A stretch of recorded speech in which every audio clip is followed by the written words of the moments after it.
If you find yourself feeling insecure in a relationship, this constant need for reassurance might be trapping both you and your partner in a cycle of fear. And this is especially true if you are prone to feeling insecure during a tough time in the relationship and you're trying to repair it. This impacts all of your behaviors, and this behavior activates your partner's amygdala, which is the brain's fear center. Over time, this insecure behavior can rewire your partner's brain to start making them feel stuck rather than connected. It can actually create a bigger distance, and especially if you're trying to repair a relationship, it can massively decrease attraction, pushing your partner further and further away. In this video, I'm going to dive into the science behind insecurity, talk about how it impacts your relationship, especially if you're trying to repair a relationship. And then I'm going to talk about how to replace false comfort, these deceptive behaviors, in order to rebuild your security within your relationship long term. So the first question is why? Why does insecurity feed every relationship problem that you have? What a lot of people don't realize is that when you have insecure feelings and your relationship is in a difficult place, everything that you end up doing to try to save the relationship becomes the very thing that tears it apart. When insecurity starts to take control, this is exactly what happens. It's a mindset that disrupts trust and it pushes your partner away, even when all you want to do is to pull them closer. And this all starts with anxious thoughts. Now, a lot of people online can talk about anxious attachment styles. So that's not what I'm actually going to cover today. I've actually done a deeper dive video into attachment styles and how problematic they can be in relationships, which I'll link to up above and in the description down below. But basically, having anxious thoughts is essentially an emotional tool that we have developed in order to try to protect ourselves from discomfort. But the problem is that this tool that we've learned, this insecurity to protect us from discomfort, can become a cycle of fear and overcompensation. So as an example of this, let's say you feel uncertain about your partner's commitment or love, or they have decided that they want to break up with you. What can happen is that if you have these insecure feelings and thoughts, you can start to act in ways that you think will bring them closer, but these actions can send the opposite signal. This can communicate this insecurity instead of connection. This pushes your partner away. And this starts to cultivate a dynamic that feels overwhelming for not only yourself, but your partner as well. An example of some of these behaviors could be finding yourself compulsively checking your partner's social media for some signs of betrayal or distance or, moving on. Maybe you're constantly texting, sending messages or calling, trying to establish a sense of closeness, or you're prioritizing them and their needs so much that you completely neglect your own. You replace all of your needs with their needs. Now, these actions might feel like love and care, but to your partner, they can actually feel really overwhelming or even suffocating, because ultimately these behaviors send one message to your partner, which is, I don't believe that I'm enough for you. And these thoughts and feelings can escalate. So as an example, imagine you're constantly checking your partner's social media and you're looking for clues about, whether they lied about being attracted to their coworker or whatever it is. And then you see a harmless comment from this coworker and you can start to spiral into suspicion. You make accusations towards your partner. You start to accuse them of having some crossover between your relationship and this new person. They start to feel blindsided. They start to feel defensive. And what started as a need for reassurance turns into an argument, pushes your partner away, and it leaves both you and your partner feeling misunderstood and distant. This doesn't foster connection. This doesn't prove anything. This doesn't actually help to repair a relationship. And especially if you and your partner are going through a difficult time right now, this actually increases the mistrust and the tension between you. If you constantly need reassurance that you are enough for your partner, this creates an emotional toll of constantly seeking for them to tell you this verbal reassurance. And this may have been something that has been cultivated in the relationship so far. Maybe every time there was a disagreement or a moment of quiet, you're asking, do you still love me? How do you feel about me? Or, what do you feel about that coworker? Do you like them more than me? Maybe not in those exact words, but something close. This might feel like a way to ease your fears, but it places an emotional burden on your partner. And instead of fostering this connection and intimacy, it creates pressure. Let's say your partner does find their coworker attractive. They are scared to tell you because they feel that you are going to blow up at them, or you're going to get upset, you're going to walk away, you're going to feel sad. And this insecurity is kind of like putting all of your fears and worries and self-doubt into a box. And instead of you dealing with them, you're handing that box over to your partner and saying, here, hold this for me. You deal with this. Over time, this weight becomes exhausting. So the question is, what really is happening behind the scenes in your brain? When you're feeling insecure, well, this is where the amygdala comes in. Amygdala is known as the fear center of the brain. It's designed to keep you safe by alerting you to danger. But when insecurity takes over, this is where the amygdala overactivates. So even in situations that aren't truly harmful, no one's going to kill you or kidnap you, whatever it is, this amygdala reaction convinces you that your partner not texting back or your partner finding somebody else attractive means rejection. Your partner's bad mood is a sign that they're about to leave, or that when a partner says, hey, I need some space to think, that you'll never be able to repair the relationship. This heightened fear of abandonment triggers constant vigilance and overreactionary behaviors. These are things that you do to suppress fear in the moment, but they end up creating more fear and damage in the long run. And for your partner, they feel this too. Not in the way that you're hoping. Instead of wanting them to come closer and give you this reassurance, these behaviors create this emotional exhaustion. When they're bombarded with constant text and they're asked to continuously validate you or made to bear the brunt of your anxiety, they start to withdraw. It becomes exhausting, right? Nobody wants to be the person that deals with your emotions. Like, ultimately, you should be the person that deals with your emotions. This is not a burden that you need to put on your partner. And this isn't because they don't care, but if they're constantly having to take on the work of your insecurities, it means that you're not doing that work, right? And this takes a huge toll on their emotional bandwidth. They have their own emotions that they need to deal with. So they start to feel drained. They start to feel misunderstood. And once they start to step back, that withdrawal only feeds your fear more. And this becomes a vicious cycle that leaves both of you disconnected, and it starts to push your partner further and further away.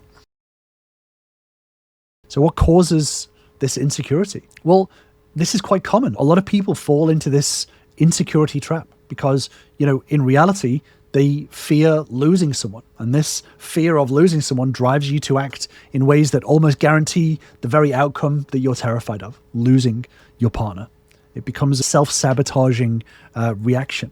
But worse, because it's quiet, it's subtle, and it's built into your smallest choices and your interactions. This insecurity isn't about your partner at all. When you're feeling jealous or worried, this isn't about them and their actions. This is about you. It's about how you deal with your emotional state and how you view yourself within the relationship. Insecurity can lead you to focus on trying to control your partner's actions, trying to control their social media habits or their emotional cues. This misses the point, because the real work of dealing with your insecurities is not getting everyone else to accommodate your insecurities. It's about dealing with them yourself and you putting in the internal work in order to stop yourself from feeling insecure. And this kind of raises the question, what does it look like to be in a secure relationship? If insecurity destroys relationships, how do people with strong emotional security handle these same challenges, right? How do they deal with uncertainty, conflict, or the threat of a breakup without falling into this destructive cycle? Ultimately, how do secure people handle problems differently? Well, just like people who feel insecure have developed tools to try to save themselves from pain and hurt and discomfort, secure people have just simply built themselves a better set of tools, building themselves a set of tools that gives them powerful emotional stability. And this helps them to navigate even the hardest relationship challenges with confidence. And this is just a skill. Secure relationships are where you build yourself an internal foundation of trust and self-worth. They develop tools of emotional strength, better communication tools, better ways to regulate their emotions, to handle conflicts, and even breakups with resilience. Secure people aren't immune to relationship problems. But the difference is that they learn tools that stop them from avoiding conflicts or avoiding heartbreak. They just approach them differently. People who develop tools that give them inner security don't shut down in a fight or walk away, or they don't overreact. They're able to communicate in a healthy way their fears and worries, but without placing blame, without worrying about rejection, and without blowing up. They learn the tools to be able to regulate their own emotions without having to put that burden on their partner. And they're also able to navigate conversations in a healthy way, inviting their partner into a conversation rather than forcing it on them. And over time, learning and developing these tools for security is kind of like building a sturdy bridge. And this is a bridge that connects both you and your partner. And this starts to reinforce trust, even during tough times, which every relationship faces. And this is where the difference is clear when it comes to breakups. People who have developed anxious tools, these insecure tools, can get clingy. They can send endless text messages. They can spiral into self-blame. Whereas people who have developed secure tools acknowledge their pain. They can feel grief, but they can also reflect on what went wrong and start to learn the tools in order to overcome those challenges. And this is what a lot of my members have found, is that when it comes to healthy breakups, if you learn the tools to navigate a breakup healthily, this can actually build a bridge back between you for a different version of the relationship. Developing the right tools allows both you and your partner to move forward as a team past the breakup and ultimately towards reconciliation. Because once you start to develop these tools to understand that your value doesn't depend on your partner staying with you or not, it's about learning the tools to develop your own self-worth and your own skills to navigate relationships in a healthy way. You know, and people make this mistake about, being stoic or emotionless, but this isn't about being emotionless. Everyone has emotions, whether you acknowledge it or not. We all feel emotions, but this is about being able to recognize and navigate and manage these emotions rather than putting the burden on your partner to do that for you. And this is an essential skill. This is recognized in psychology as a sign of emotional intelligence. You know, developing these secure emotional habits means being able to regulate your own feelings instead of constantly seeking reassurance from your partner. You know, being able to sit with loneliness without letting it consume you, knowing that relationships aren't the sole source of happiness or stability. Ultimately, the core trait of building security within a relationship is cultivating independence. So if you have insecure feelings and you're constantly relying on other people to give you constant validation, being able to cultivate your own independence and feeling strong alone, but choosing to be in a relationship, choosing to pursue a relationship, allows you to understand and know that you are complete as you are, but also acknowledging that you can be stronger within a relationship. Understanding the benefits of having a relationship and choosing to be in it rather than needing to be in it. And this is where you're able to draw strength from a relationship without letting that relationship define your identity. And this means that when a breakup happens, it doesn't destroy a person, because they're able to lean on their own sense of self-worth and be able to look and reflect as to their actions and be able to use this breakup as a source of strength in order to build the relationship back stronger. As you cultivate this independence, this creates trust, not just in yourself, but also towards your partner. The less you need constant reassurance from your partner, the more that they will be attracted towards you. They don't feel like it's a burden to be around you. And if you're trying to repair a relationship, this will show up in everything that you do. If you do the important work of learning to build your self-esteem, learning to build the tools to navigate a relationship in a strong way, in a healthy way, that the next time you're in communication with your partner, they won't feel that burden. It will be a massive difference between the person that they knew and the new person that you are now.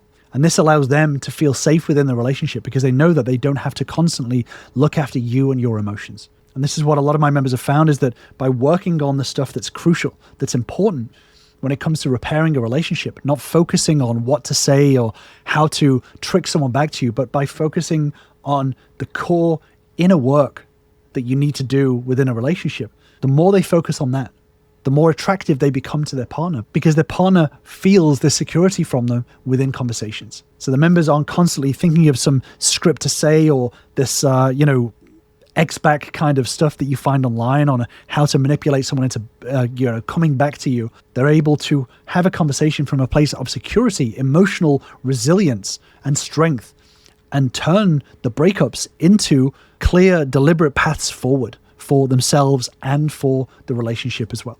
Developing true inner strength isn't about avoiding, it's not about faking it, it's about doing the hard work that creates security within yourself. And it means that you don't end up having to fall on these, X-back tactics to try to get someone to come back to you. You actually build a healthy relationship moving forward.